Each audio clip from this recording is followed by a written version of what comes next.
Disclaimer: the content on this YouTube channel includes true stories, some of which are based on real life facts, and some are fiction. We do not claim ownership of any of the stories presented on this channel. We have sourced stories from various online and offline sources, and we have made reasonable efforts to ensure that the stories are accurate and reliable. However, we cannot guarantee the accuracy or completeness of the information presented. The stories presented on this channel are for entertainment purposes only, and any reliance on the stories is strictly at your own risk. We do not accept any responsibility for any loss, injury, or damage that may arise from your use of the stories or any information presented on this channel. Please note that the stories presented on this channel may not be suitable for all audiences. Viewer discretion is advised. Welcome to Demonic Diaries, the YouTube channel where we explore the darkest corners of the human mind.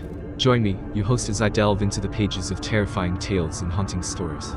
From the depths of hell to the darkest depths of the human psyche, we'll be your guide through the most bone-chilling and spine-tingling stories that will keep you up at night.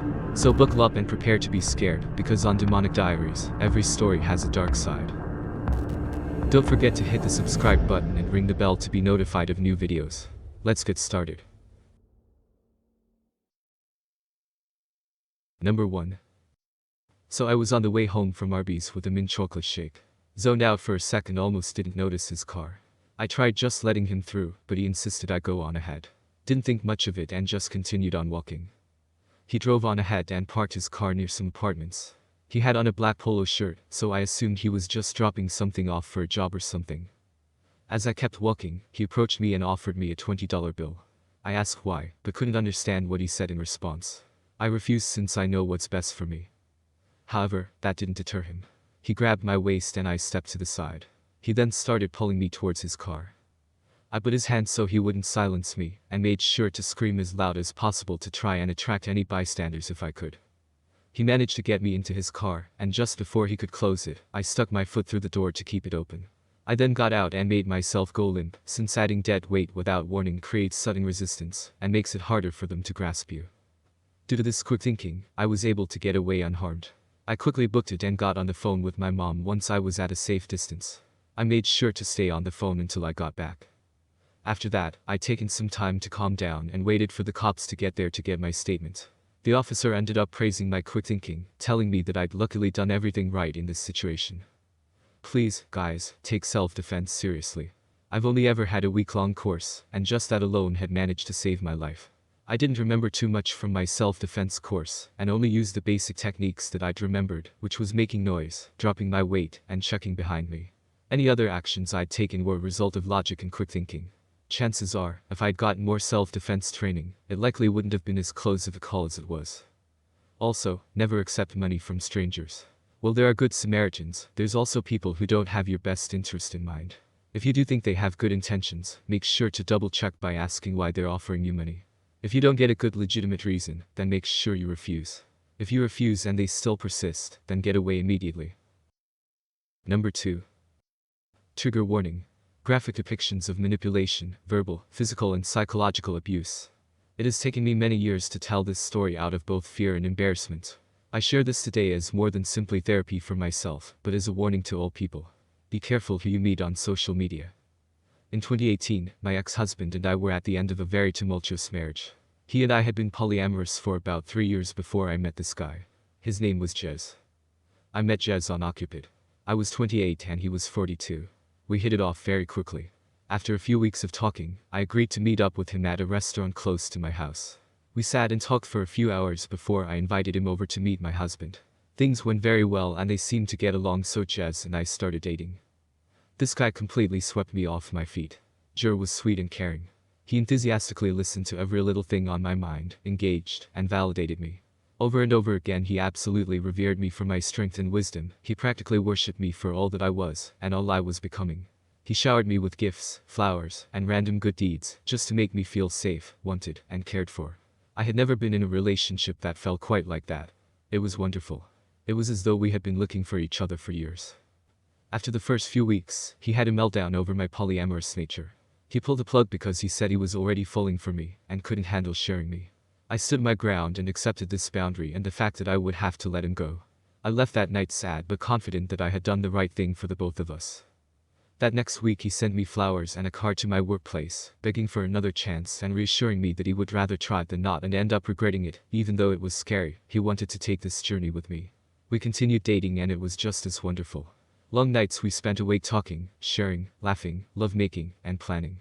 We went places and did things that I had always wanted to do. Then in the deepest, most intimate moments, when we would just sit in silence, he would grip my hand to his face in solidarity and astonishment, asking where I've been all this time. Our time together was effortless. We fit together like puzzle pieces. By August of 2018, my marriage had ended, by no fault of Jez's, and by October, my husband had moved out. I was on a lease at the time and knew I couldn't afford the place on my own, so finding a roommate was essential. I had no support system to fall back on, nor did anyone else I know need a place at the time, so Jez offered to move in. Even then I was hesitant. We had only been together about 4 months, and I knew everything always changes when you move in with a partner. Despite my hesitation, I agreed. He was wonderful to me. How bad could it be? I was not prepared for the change that was to come. It was literally like night and day. Jez suddenly became a different person. He was extremely controlling, jealous, and lazy. Nothing like the person I thought I had met. And the way he treated me progressively got worse and worse. Hanging out with friends became a burden, if not impossible, because he would blow up my phone, guilting me about leaving him alone or not involving him in some way. Yet when I tried to, it was also treated as a burden and inconvenience, as he would huff and puff his way through even the concept of leaving space for anyone but ourselves. In December of 2018, we attended my work Christmas party. I had given him the option whether he wanted to go or not. It was really neither here nor there for me, especially because I had already learned that he really didn't do well if he felt pressured into social situations. I opened the invitation to him because he had expressed to me over and over that it was important for him that he was involved in my social life. For the full month he knew about it, he insisted that he wasn't going. I took it as him being introverted and didn't push the issue. I let him know that I would make sure he felt welcome if he decided to go, but not to feel obligated. I was surprised when he changed his mind at the last minute and insisted on going. And even more stunned when we went and he actively acted as though he did not want to be there. Everyone there was incredibly welcoming and included him in the festivities and conversation. However, he still practically grumbled the entire night about the whole thing, mumbling insults and critiquing every little part of the party under his breath, as though being there was absolutely awful to have to endure. No one really seemed to notice the low whispering insults and gripes. At one point, after a couple of glasses of wine, my direct manager leaned into Jez and started praising him. She and I were very close, therefore she was intimately familiar with what I had gone through with my ex-husband. I am so happy she has you. She bleated through wine happy. You have been absolutely transformative for her. It's so nice to see her finally happy and appreciated. Without missing a beat, Jez grimaced at the comment and quickly snapped back, you don't fucking know me. I honestly didn't believe my ears. It was one of those moments where time stops and you just know you couldn't have heard that correctly. I sat brewing on it for a minute before another light-hearted interaction with Jez prompted him to suddenly snap at me through grit teeth. Stop it. This triggered me and I lost it. I pulled him outside and asked him what his problem was. I called out his behavior and told him if he was going to act that way, then he could just leave. That if he didn't want to be there, he should have stayed home. He ended up giving a sort of half-assed apology, and we went back inside and finished the party. I remember the drive home that night, staring out the dark window at nothing in particular, in worried silence. I might have messed up, was my only thought through the entire drive. This all started out slow, of course. Like, waving me away or invalidating my experiences and ideas due to my age. That I was just dramatizing my experiences because I was young, etc. The man who, not 6 months prior, had validated me, my trauma, and experiences to the ends of the earth. Now every time I started a story or tried to share anything, even trying to plan out meals for the week, he would openly show annoyance, as though I was violating his time and attention. Before I knew it, he was snapping at me over every little thing. If I asked how his day was or talked about my day, I would aggressively shut it down. Why do you always ask me that? I don't want to talk shop at home. I really don't care about your work. It's work. Before I knew it, I couldn't even bring him a plate of breakfast without being snapped at. It was as though he was testing me. When Jez and I first started dating, he flat out refused to talk about most all of his exes. He refused to name them or discuss any of the issues or lessons learned. They didn't matter, he would claim. They weren't in his life for a reason. It was the same reasoning he also used in reference to my more recent exes, talking about them, including my now ex-husband, may as well have become off limits. Anytime I brought up either of our exes, he would become incredibly agitated, belittling, and just overall very aggressive. I took this as both an age gap issue, as I have a tendency to dwell, as well as insecurity and a threat to the life he was trying to build. However, after he moved in and this hot-button topic had been established several times, he would bring up his exes and how they looked, telling me on more than one occasion he would have never dated me back in the day. And that I was lucky he lowered his standards. I didn't even really know what to say to this. I would laugh it off and shove it in my back pocket. Noted. He then started bringing up my looks and accusing me of catfishing him. I had stopped taking care of myself due to the isolation, and had also put on some weight, so most of my clothes that I had once felt great in, no longer fit. And since Jez had also been dishonest with me about his financial position, he was always needing extra money here and there, leaving me broke almost all of the time. A horrible tragedy happened that following summer, while Jez and I were together. I received notice that a good friend I went to art school with shot himself in the head while tripping on LSD. Our whole class was devastated. He was, without contest, the best photographer of our class, and one of the most kind-hearted individuals I have ever had the pleasure of knowing. Also, as someone who is very familiar with LSD, I was rocked. Jez, however, was far from supportive.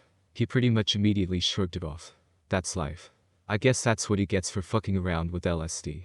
I was baffled at such an unsympathetic response, and even more later when Jez started to interrogate me about my relationship with this guy, asking when the last time it was that I had even talked to this friend. You don't even know this guy anymore.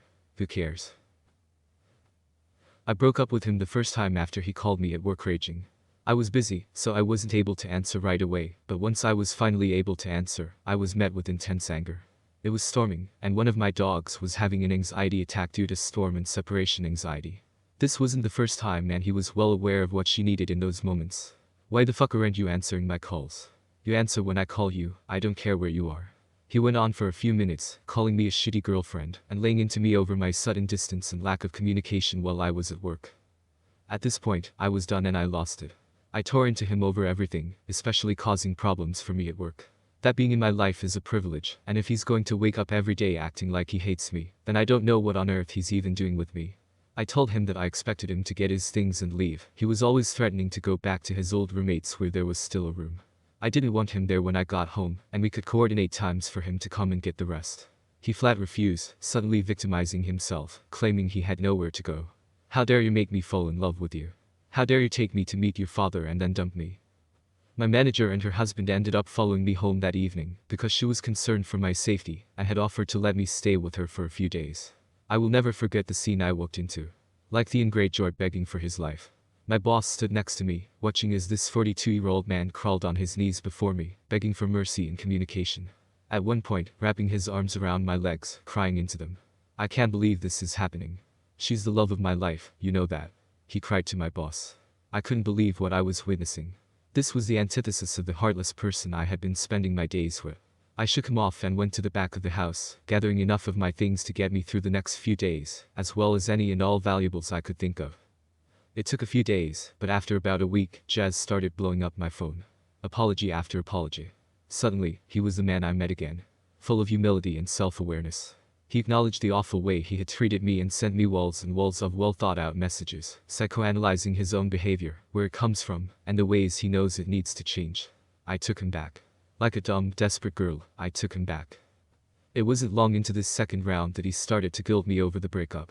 My panic had damaged his relationship with the people in my life, and he made sure that I knew it was my responsibility to fix it. It wasn't long after this that my car ended up breaking down at a gas station close to home. There was a very nice couple in the vehicle next to me that came to my rescue and checked things out under my hood. The gentleman turned out to be a mechanic for a living, so he had a pretty good theory about what could potentially be going on. By this time I had already attempted to contact Jez to let him know what was going on and where I was. It wasn't long till he got off work, so he told me to sit tight, and he would be there shortly. Meanwhile, this sweet couple stayed put and kept me company while I waited.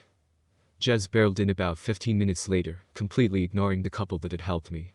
Touching base, the gentleman handed me a slip of paper with a name and phone number on it, reviewing what he thought was going on with my car before Jez butted in, cutting him off. I said she's fine. He snapped. I could see the woman out of the corner of my eye, slink away at this comment and get into the passenger seat of their car. I could feel the sudden tension, like maybe she's been here before. The gentleman didn't move and shifted his attention to me as Jez walked into the store. I could see he was clearly concerned. Are you okay? He asked in a low, almost whisper. You don't have to answer that, but if you need anything. He looked down at the number in my hand and nodded to it seriously. With that, he got into the driver's seat of his car and drove away. I've thought about that couple countless times since that night. Everything went right back to the way it was before. As though the initial breakup never even happened. The same eggshells, the same belittling. If anything, it was worse, because I had permanently damaged our relationship. If I had just not been so dramatic. If I didn't run away from everything, then maybe he wouldn't have to work so hard for respect in my life. One night we got into an argument. I don't even remember what it was about, but I had to be up early for work the next morning, so I paused the argument in order to get some sleep. When I went to lay down, I heard the TV turn on. I have a soundbar, so the volume can get pretty loud. Jez proceeded to turn the volume up and up and up. Far past any volume one ever pushed those same speakers to even for parties. The very walls were reverberating with the sound of the TV at astronomical volumes. Jez then started laughing hysterically. It was a laughter manic with anger, as though something might be funny on TV, but he might also jump through a window right now. I remember laying in bed absolutely horrified at what was happening. I knew things had gotten bad, but now I was scared. I got out of bed and asked him to turn it down, to which he responded, scoffing, "I'll watch TV if I effing want to," and turned it up even louder. I felt like I was in a horror movie. I started crying at this point, begging him to please just let me sleep. He started mocking me and calling me names for crying. Oh what? Poor baby is crying again. That's your card, isn't it? Crying. This caused the fight to start again, and he started screaming at me, followed me to my bedroom, where he suddenly punched a door not 2 inches from my head. His eyes were black and he looked me in the eye, sending the clear, unsympathetic and hostile message that was a warning, and next time he wouldn't miss. My whole system had shut down at this point, and I sunk to the floor in a panic attack. My ex-husband had issues with violence. Jez knew that. All our rentals prior to that one had holes in walls and doors peppered throughout our unit, due to my ex-husband's inability to handle his emotions. But he never hit me, or even came close to it. I crumpled to the ground feeling powerless, trapped, and afraid. As my thoughts continued to race, he continued to berate and mock my panic state. Most of our argument from that night was a blur, but ended abruptly once he threatened to put my social security number on the dark web. At this point, all that was left in me was to fight. I blacked out and went ballistic, screaming at him to get out. I felt rabid and dangerous as I screamed like a banshee for him to leave my home. It was over and I was ending it that second. I contacted my landlord and explained what had been going on. Jez would also end up contacting her, weaving his own tale that I was moving out, and tried to have the lease transferred into his name. Luckily, since I was several steps ahead of him, my landlord didn't fall for it and contacted me immediately. She personally came and changed my locks for me, gave me the personal contact of a police officer close by in case he showed up again, and took half off my rent for the next month. I am forever grateful to her for these simple acts of kindness that were above and beyond anything I would ever expect from a landlord. It took weeks for him to stop messaging me. The only reason I didn't block him was out of fear that he would show up at my house. Though I had contacts for protection, I knew I would rather get a daily apology video than have to deal with him on my doorstep. So they persisted. For a while. The same act from before. The love bombing, the promises, grasping at straws trying to find the weak spot where I would let him back in. But I ignored it. It continued for weeks before he finally gave up. He bowed out gracefully, stating boldly that he will always love me. I left him unread. The illusion was destroyed. It took me several years to pick up the pieces. If my divorce wasn't enough, this definitely made me lose trust in myself. I still don't understand what the endgame was. In one of our last discussions, I asked him desperately what happened to the guy I fell in love with. Jez looked me dead in the eye, smirked, and said, "That guy doesn't exist. I told you what I had to tell you in order to get you away from that fucking asshole husband of yours. You're just stupid and fell for it. Jez, let's not meet ever again." Number 3. As I walked down the deserted streets of Millfield, a wave of unease washed over me. The abandoned town was eerie and ominous, with little sound but the muffled footsteps of my own shoes. The hairs on the back of my neck stood up, and a sudden chill ran down my spine as I heard the sound of footsteps behind me. I quickened my pace, but soon, I was surrounded by hooded figures with glowing eyes, hunting orbs that seemed to pierce through the darkness. I let out a scream and ran as fast as I could, adrenaline coursing through my veins. But the figures were quick, keeping pace with me, and I stumbled, tripping on a rock on the pavement, and twisting my ankle in the process. As I lay gasping for breath on the cold ground, a headed figure hovered over me, its eyes like burning embers in the night. What are you?" I stuttered, trying to maintain composure in the face of this terrifying apparition. "I am Zara," the figure replied in an unearthly whisper. "I am a messenger from beyond, sent to warn you. The darkness is coming. You must prepare." With those ominous words, Zara disappeared into the shadows, and I was left with a pounding heart and a sinking feeling that something horrific was brewing. Disoriented and disquieted, I made my way back to my home, but even inside the modest walls, I couldn't shake off the feeling that I was being watched by something inhuman and malignant. The next day, I went about my routine, hoping to regain some normalcy. As I walked to the local store, I stopped to chat with my best friend Will. Suddenly, we heard a loud noise from the alleyway beside us. It was then that we found ourselves face to face with Zara and a pack of hooded figures with glowing eyes, staring at us with a malicious intensity that chilled our bones. Fear coursing through our veins, Will and I ran as fast as we could, driven only by the desperate urge to survive. We swung at the figures with fists and feet, but it was futile. They easily overwhelmed us and dragged us to an abandoned warehouse on the outskirts of town. The filth of the place was matched only by the sickly stench of blood and decay. The warehouse was full of beings that seemed human, but were no longer so twisted creatures that could no longer be deemed human after undergoing the monstrous experiments that created them. Their eyes glowed like the flickering fire of a furnace, and their skin appeared as white and sickly as the moon on a dark night. Will and I were thrown into cages with other prisoners who bore the same haunted, broken expressions. The guards were vicious and vigilant, always watching our every move. Days passed before we resolved to take action. Though we were weak and outnumbered, we hatched an escape plan, soaked in sweat and frayed nerves. Despite the odds, we managed to escape from our confinement. With our panting breaths and frayed nerves, we ran through the dark streets, through the eerie alleyways until we entered the woods, a labyrinth that seemed both menacing and welcoming in its isolation.